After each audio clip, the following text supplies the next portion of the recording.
शलोम शलोम शलोम। प्रभु यीशु मसीह नासरी के नाम में जीवन के लिए जो सबसे मुख्य है भोजन। आज भोजन को पूरी रीति से समझ लें, क्योंकि भोजन करना, जब हम खाना खाते हैं, भोजन करते हैं, तो पूरा मन प्राण आत्मा के साथ करते हैं। ध्यान दीजिए, खाने की जो ये अवस्था है, पूरी तरह उसमें हम रच बस जाते हैं। खाने में सारी इच्छाएं हमारी भोजन की थाली पे होती है। उसमें पाए जाने वाले खाद्य पदार्थ को हम देखते हैं, उसका स्वाद लेते हैं और कम ज़्यादा भी उसमें निकालते रहते हैं। कभी कहते हैं बहुत अच्छा है। बिल्कुल, ये क्यों हो रहा होता है? क्योंकि मनुष्य भोजन को सबसे प्रिय जानता है और चाहता है कि जब वो खाना खाए तो पूरी आनंद और खुशी उसको मिले। ये वो जानता है कि इससे मुझे आनंद और खुशी मिलेगी, मैं तृप्त होऊंगा। प्रभु ने अपनी प्रार्थना में सिखाए, हमारे दिन भर की रोटी आज हमें दे। दिन भर की रोटी। अब जो संसार और शरीर का है, वो जो परिश्रम करेगा वो शरीर के लिए करेगा, सांसारिक भोजन के लिए करेगा। भोजन करना, पेट भरना, किसी उद्देश्य से भोजन करना, भोजन ऊर्जा देता है, शक्ति देता है। पर मैं ध्यान दिलाना चाहता हूं कि भोजन या खाने की मेज वो जगह है जहां हम उस भोजन के लिए अपना निर्णय देते हैं और तृप्त हो जाते हैं, तो पेट भर गया बोलते हैं। हर दिन सबसे खूबसूरत मेज वो फसह की मेज, जिसमें रोटी और दाख मधु दिया गया। मैं फिर ध्यान दिलाना चाहता हूं कि भोजन करने की अवस्था में हमारा तमाम अस्तित्व संलग्न हो जाता है, मिल जाता है।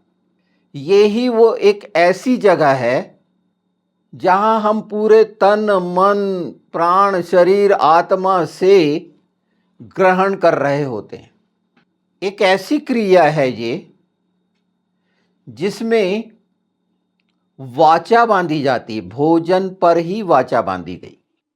अगर बिल्कुल हम फसह की मेज पे आते हैं तो वहां पर भी वाचा बांधी गई। याकूब और लाबान के बीच में वाचा बांधी गई। परमेश्वर और मूसा के बीच में वाचा बांधी गई। खाने की मेज पर अगर हम देखते हैं निर्गमन 24 उसका 11 ही देखें, और उसने इजराइलियों के प्रधान पर हाथ न बढ़ाया, तब उन्होंने परमेश्वर का दर्शन किया और खाया पिया। अगर 8 से देखते हैं तो यहां भी वाचा बांधी गई। इस बात को अच्छे से इसलिए और समझ लें कि ये मनुष्यों के लिए भोजन रखा गया। स्वर्गदूत इससे वंचित हैं। परमेश्वर ने सृष्टि रचना के समय से मनुष्यों के लिए, पशु पक्षियों के लिए, जीव जंतु के लिए भोजन की व्यवस्था की, और वो जो भोजन की व्यवस्था की उसे ओखेल कहते हैं, जो परमेश्वर ने भोजन दिया। जैसे रोटी को लेखेम कहते हैं। लिखते लेखेम है, कहते लेहेम है, बैत लेहेम, जबकि वो लेखेम है। इसलिए मैं इस ओर ध्यान दिलाना चाह रहा हूं और इसके महत्व को पवित्र आत्मा के द्वारा हमें सब अच्छी रीति से जान लेना चाहिए। जो यूहन्ना 6 में कहा गया कि जो मेरे ये पास आते हैं ये रोटी खाने के लिए आते हैं, पेट भरने के लिए आते हैं, ये चमत्कारों के कारण नहीं आते। और कहा गया सांसारिक भोजन के लिए परिश्रम मत करो, क्योंकि यही तो है। अगर भोजन का उद्देश्य उससे मिलने वाली ऊर्जा को अगर हम पहचाने, तो जो सबसे खूबसूरत बात कही गई याकूब के द्वारा कि तू जो कुछ मुझे देगा उसका मैं दशमांश दूंगा। जो कुछ भी हम भोजन से अर्जित ऊर्जा का खर्च कहां पर करते हैं, किस उद्देश्य से करते हैं, ये कठिन सा लग रहा है, पर सब बात मिलकर पवित्र आत्मा इस ओर केंद्रित कर रहे हैं, ध्यान दिला रहे हैं कि हम भोजन की मेज पर जिस तरह से अपने संपूर्ण अस्तित्व की ताकत मन प्राण आत्मा बुद्धि की लगाते हैं, भोजन के प्रति प्रेम प्रदर्शित करते हैं और उसे ग्रहण करते हैं। मसीहत में यह कितना खूबसूरत है प्रभु भोज का, कि इकट्ठे होने का तात्पर्य क्या है और क्यों। निश्चित एक साधारण तरीके से हम मानते हैं और रीति रिवाजों के तरह खूब खुशी से अपने आप को तैयार करके प्रभु के चरणों में आकर वो रोटी ग्रहण करते। अभी हम जो 11 देखे 24-11 परमेश्वर के चरणों में उनने भोजन किया था। भोजन की व्यवस्था जो परमेश्वर ने पहले से ठहराई है मनुष्यों के लिए, अगर मैं कह रहा हूं या वचन कहता है कि स्वर्गदूत इससे वंचित हैं और ये हमें सुलभ है आसानी से, और इसका महत्व अगर हमने नहीं जाना। स्पोर्ट्समैन का देखिए, मैं खुद एक स्पोर्ट्समैन रहा हूं और बिल्कुल शक्ति अर्जित करना और हर दिन का जो व्यायाम है और खान पान है, निरंतर निरंतर अपनी ऊर्जा को बढ़ाना, उस पे मेरा मुख्य ध्यान रहता था कि मेरा एक बूंद खून भी ना गिरे कहीं। अगर मैं लड़ाई झगड़ों में रहता था, निश्चित रहता था, जब ताकत रहेगी शरीर की, घमंड रहेगा, तो कहीं तो इस्तेमाल होगा दिखावे में, तो वहां पर भी सतर्क रहता था कि मुझे चोट नहीं लगना चाहिए, एक बूंद खून नहीं निकलना चाहिए, इतना ज्यादा केयर करना। उस शक्ति को जाना मैंने उस समय और पहचाना कि शक्ति संपन्न शारीरिक कैसे होता है एक मनुष्य, जब निस्फिकर होकर केंद्रित होता है और लगन के साथ। पर परमेश्वर की इच्छा कुछ और थी कि इतना शानदार सारा कुछ जो मुझे मिलता था, पर हुआ क्या, एक समय ऐसा आया कि मुझे ब्लीडिंग होने लग गई। रैप्चर जो बोलते हैं, नसों का फट जाना पेट में दबाव से, पूरा समय खेलना, एक्सरसाइज करना, बस इसके अलावा कुछ नहीं। एक समय वो था। एक समय जब रिसर्च के लिए मैं जंगल जंगल घूमने लगा और परमेश्वर ने उसमें भी अद्भुत ऐसी जो इंडियन मेडिसिनल प्लांट की जो बुक्स हैं बसु वगैरह की, उसमें भी उसका जो आयुर्वेद को जानते होंगे, उसमें भी उनका उल्लेख नहीं। ऐसी ट्राइब्स, ऐसी जड़ी बूटियां अद्भुत जो दलदलों में पाई जाती हैं, अलग अलग पाई जाती हैं, उसके लिए जंगल जंगल पहाड़ों पर। उस अवस्था में जब मेरा, निश्चित मैं मेडिकल में रहा हूं तो ये सारी चीजें जानता हूं, मेरा खून 6 ग्राम हो जाता था, उसके बावजूद भी पूरे कार्य में करता रहता था। पर देखिए क्या अवस्था होती होगी। प्रभु ने ठीक करा मुझे, आज मैं बिल्कुल ठीक हूं। पर उन समयों की बात कर रहा हूं मैं जिसमें मुझे समझ मिली, जो शारीरिक शक्ति को पहचानता है वो आत्मा की शक्ति को पहचान रहा है कि कहीं ज्यादा है, शरीर से कहीं बहुत ज्यादा, जिसमें सब संभव है, उसी के बीच का एक हिस्सा है जो प्राण शक्ति और लहू से जुड़ा हुआ है, जिसमें मनुष्य अपनी सामर्थ्य के द्वारा करता है वो कार्य, शरीर की सामर्थ्य के अनुसार करता है वो कार्य। पर आत्मा के कार्य प्राण के कार्य से कहीं ऊपर अलौकिक हैं, क्योंकि प्रेरणा स्रोत तो सर्वशक्तिमान परमेश्वर है, जिसकी शक्ति है उसका एक छोटा सा हिस्सा प्राण। बाइबल में कहा गया है प्राण बचाना। मैं वो जो एक बूंद खून का बता रहा था वो प्राण बचाने की बात है। ये उदाहरण मैं इसीलिए दे रहा हूं कि मोस्टली ये हो रहा है, जो खान पान के लिए बहुत ध्यान दिया जाता, बिल्कुल देना चाहिए, पर उस खान पान के बीच में एक सुंदर हिस्सा आत्मा का भी होता है जिसे ध्यान नहीं दिया जाता।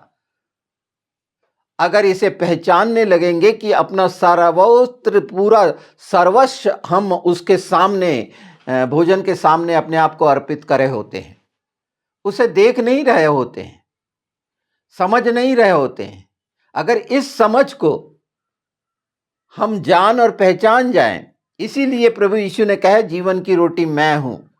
यीशु के साथ भोजन करना, और बार बार मैं बताना चाह रहा हूं और बता रहा हूं, कई वीडियोस में मैंने ये कहा है कि मेरा यीशु भूखा प्यासा है, क्योंकि उसने वादा करा कि जब तक मैं, और इन पिछले वीडियोस में देखना, आज हम खाने की मेज में हैं, हम सब यीशु की मेज में हैं। क्या उस रीति से हैं? यीशु के साथ भोजन कर रहे हैं क्या?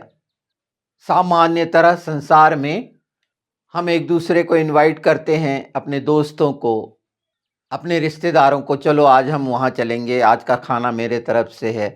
क्या दिखाता है ये आचार विचार? व्यवहार दिखाता है एक दूसरे के लिए। खाना प्रदर्शित करता है संबंधों को जोड़ने के लिए। भोजन पे बुलाना, यीशु बुलाता है, जो जीवन की रोटी है, उसने कहा मुझे खाओ, ये मेरा मांस है जो तुम्हारे लिए दिया जाता है।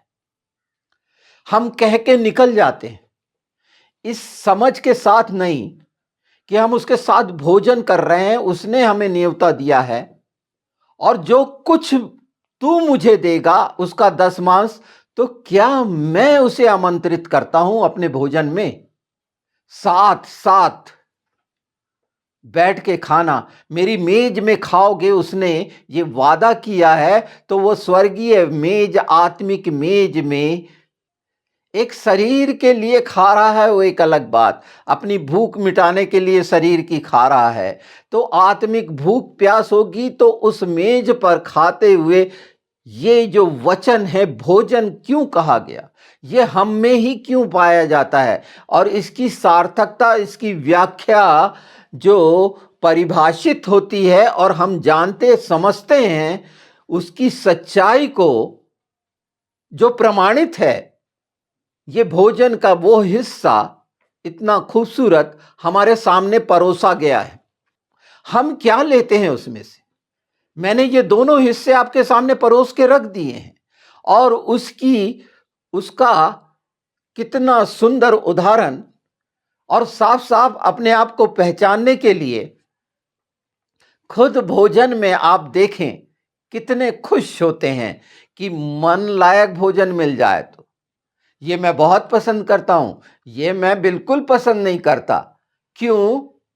क्योंकि जो पसंद आ रहा है उसमें कुछ स्वाद है, और जो पसंद नहीं आ रहा है वो मैं नहीं। तो आत्मिक भोजन के लिए बीज ठहराया गया और हमें सक्षम बनाया गया, स्वतंत्र किया गया कि मैं निर्णय करूं कि क्या है, क्या लूं, किसको चुनूं, कौन मुझे सबसे स्वादिष्ट लगता है। तो यीशु से स्वादिष्ट, यीशु से मीठा, जो मधु के छत्ते से भी कहीं मीठा है, जो हमारे प्राणों को बहाल करता है, हृदय में आनंदित दे देता है, आंखों में ज्योति ले आता है, उकाब की नाई बना देता है, जवानी को नया कर देता है। वचन, उसके साथ रहना, वचन वो भोजन है। जैसे संसार का दाल चावल रोटी सब्जी मांस मछली मटन जो भी बोलें, अंडे फंडे जितने हैं, सब तरह का आहार, फूल फल जो भी खाने के हैं, और उसमें स्वतंत्रता है कि हर दिन का आप मीनू बना सकते हैं। होटल में जाके मीनू को देखते हैं ना कि उसमें, और उसमें भी ये देखना पड़ता है कि मेरी पॉकेट अलाउ करती है क्या। यहाँ तो फ्री में है। यीशु कहता है सेत में आओ, और जिसके पास पैसा भी नहीं है वो भी आओ, मैं तुम्हें दूंगा। और वो सच्चा है। ये प्रमाण है सारे संसार में कि मसीहत कैसी फूल रही फल रही है, जबकि दमनकारी नीतियों के द्वारा कितना दमन किया जाता है, उसके बावजूद भी ये सच्चाइयों के कारण और अंतिम समय में कितने प्रगटीकरण हो रहे हैं, उनके बीच में हर कोई सच को जानना चाह रहा है। और जिस तरह से शैतान के बंधन गैर मसीहों को जकड़े हुए हैं, सच जानते हुए भी कई जगह पर विरोध कर पा रहे हैं और कई जगह पर नहीं कर पा रहे हैं, अपने परिवारों में नहीं कर पाते। चोट लग जाएगी माँ बाप को, हम कहेंगे, ऐसे कई चीजें हैं जो सच्चाइयां आप गवाहियों में सुनते हैं। ये एक दो नहीं है, ये लाखों की तादाद में हर दिन घटित हो रही है। दर्शन और सपने और सच्चाइयां, बाइबल की तरफ लोगों का झुकाव, जो छिप छिप कर हैं, पहचाने नहीं जानते जाते, पर सच में उस भोजन को वो जान रहे हैं, वो आत्मा का सच्चाई का भोजन पहचान रहे हैं और छुटकारा पाने के लिए तड़फ रहे हैं। उनकी लालसा इसी भोजन के लिए है, जिनने एक बार बाइबल को सच्चाई से कि ऐसा क्या है बाइबल में, तो ये तमाम भोजन है। तो हमारे दिन भर की रोटी आज हमें दे, एक से एक, नई से नई, महंगी से महंगी, स्वर्ग से उतरी रोटी कितनी बेशकीमती है।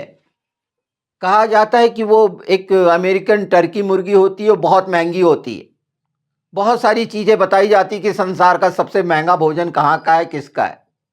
स्वर्गीय भोजन की तुलना में स्वर्गीय रोटी, जो हमारा प्रभु यीशु मसीह सृष्टि रचयिता जीवता परमेश्वर है, जिसने आत्मा को जीवित किया, वो क्यों ना हमें वो सब कुछ देगा। और वो देता है, हम ले नहीं पाते, इसकी समझ नहीं है, क्योंकि उन परीक्षाओं में पड़े हैं। वो 3 परीक्षाएं देखिए ना। भूख लगी यीशु को, बोले वे ये पत्थर है रोटी बना दे, तो मैं मानूंगा अगर तू परमेश्वर का पुत्र है, अगर तू परमेश्वर का पुत्र है, अगर तू परमेश्वर का पुत्र है। ये प्रश्न हमेशा हम मसीह जो उसके पुत्र पुत्रियां हैं, हमारे सामने रखा गया है, जबकि वो जानता है कि हम हैं। स्वीकार नहीं करता, संसार स्वीकार नहीं करता, क्योंकि ये प्रश्न चिन्ह हमेशा रहेगा शैतान के तरफ से। हमें साबित करने की जरूरत नहीं है, यीशु ने साबित नहीं करे थे, उसके जाल में नहीं फंसे थे। सबसे ऊपर ले गया और दिखाता है ये सब मेरा है, तुम अगर झुककर प्रणाम करे तो मैं तुझे ये सब दे दूंगा। तो जो ऐसा कर रहे हैं वो संसार की ये चीजें पा रहे हैं। तो गलतफहमी में मत रहिए कि परमेश्वर की ओर से है। संसार का चमक दमक आकर्षण परमेश्वर की ओर से है ही नहीं। और जो संसार का है स्वर्गीय आशीषें उससे कहीं ज्यादा शुद्ध और पवित्र वो अपने पुत्र पुत्रियों को दे रहा है। वो देख रहे हैं, जमाना देख रहा है। जमाने या संसार के अनुसार वो तड़क भड़क जो आप देख रहे हैं, संसार की है, वो शैतान की है। ये फर्क भी पहचानिए। स्वर्गीय भोजन का मतलब वो तमाम प्रकार की आशीषें जिसमें अनुग्रह निहित है, मसीहत में जो मिल रहा है स्वर्गीय स्थानों से, इसको देखा ही नहीं गया, इसको समझा ही नहीं गया। वो प्रकाश का भोजन अलग प्रकट होता है और आत्मा को शांत, आनंदित और शांति से भर देता है। सच्चाई की अनुभूति अपने आप हमारी आत्मा में, हमारे हृदय में वो बात करके प्रकट करता है।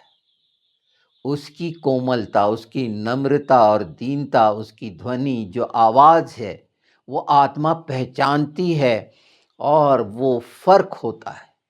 चीखने चिल्लाने से नहीं होता, सच को चिल्ला चिल्ला कर बताने से नहीं होता। सच जितनी धीरे से, जितना धीरे, आराम से बोलो, क्योंकि उसमें शक्ति है। सच यीशु ही है, वचन ही है, विश्वास ही है और शक्ति उसी की है, उसके अतिरिक्त किसी के पास नहीं है। दुष्टता जो शक्ति का प्रदर्शन करता है वो नाश हो जाएगी, पर ये वो शक्ति स्वर्गीय भोजन के द्वारा हम पाते हैं, ये कभी नाश नहीं होगी, क्योंकि ये आत्मा का भोजन है। भोजन से पहचानिए, हम सब भोजन करते हैं और हम सब की पसंद और नापसंद भोजन में निहित रहती है। गुस्से से कोई भी भोजन नहीं करना चाहता। घर में बुलाए हुए मेहमान का कितने आदर और कितनी खुशियों से उनके सामने परोसने की इच्छा हर मनुष्य में होती है, चाहे वो पढ़ा लिखा हो या ना हो। भोजन में आदर और सम्मान प्रकट होता है, भोजन में मेल मिलाप प्रकट होता है, भोजन में प्रेम प्रकट होता है। सब कुछ तो भोजन में आप पाते हैं, संसार में देखते हैं और खुद चाहते हैं कि जब कहीं बुलाया जाए तो आपका भोजन की मेज पर कैसा आदर हो और बिल्कुल सम्मान होता है। प्रभु के लोगों का तो बहुत बहुत मैंने देखा है कि उनके सामने पूरी मेज में सब चीज़ें रख दी जाती हैं कि जो पसंद हो वो खाएं। प्रभु के लोगों को ये कितना खूबसूरत मौका पिता पुत्र पवित्र आत्मा ने अपने भेड़ों के द्वारा समर्पित किया है। भरपूर प्रेम, सम्मान, आदर के साथ सब प्रकार की चीजें अपने अगुवे के लिए वो भेड़ें रखती हैं, इतनी खुशी से जो कुछ उनके पास होता है। यहाँ तक कि बेहतर से बेहतर खिलाने के लिए कर्ज तक ले लेते हैं। दोनों तरह के लोग, ऐसे भी लोग हैं जो प्रभु के लोगों को पानी के लिए भी नहीं पूछते, ऐसे भी लोग हैं।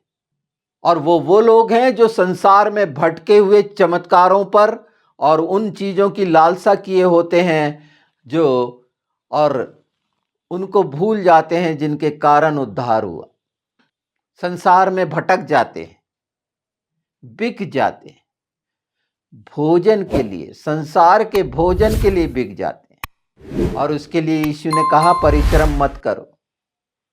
तो जो भोजन के लिए परिश्रम कर रहा है वो श्रापित है। संसार के भोजन के लिए, जो शरीर के भोजन के लिए जो मेहनत कर रहा है, बाइबल में वो श्रापित है। वो पसीना बहाएगा तब अपनी रोटी खाएगा। वो श्राप से नहीं छूटा यीशु के साथ होते हुए भी, क्योंकि ये समझ नहीं मिली कि भोजन का, मेज का क्या महत्व है, भोजन का क्या महत्व है। यीशु ने क्यों कहे कि हमारे दिन भर की रोटी आज हमें दे।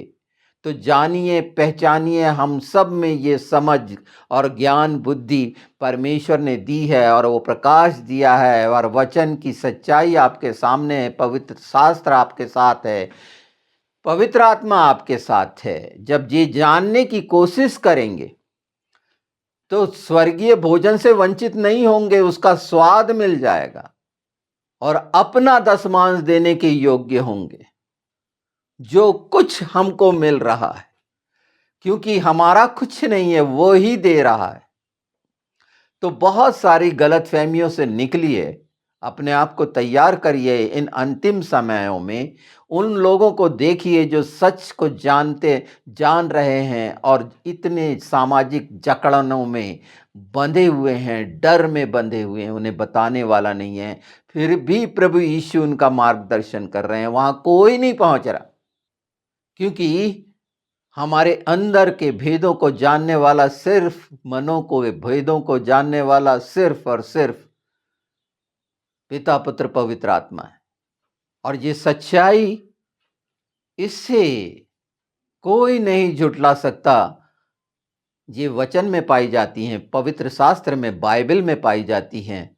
इसे पहचाने, जब खाने की मेज पर बैठते हैं, खाना खाते हैं, अपने आप को पहचाने और उस समय याद करें इस सच्चाई को कि यहाँ मैं अपना पूरा लगा रहा हूँ 100%।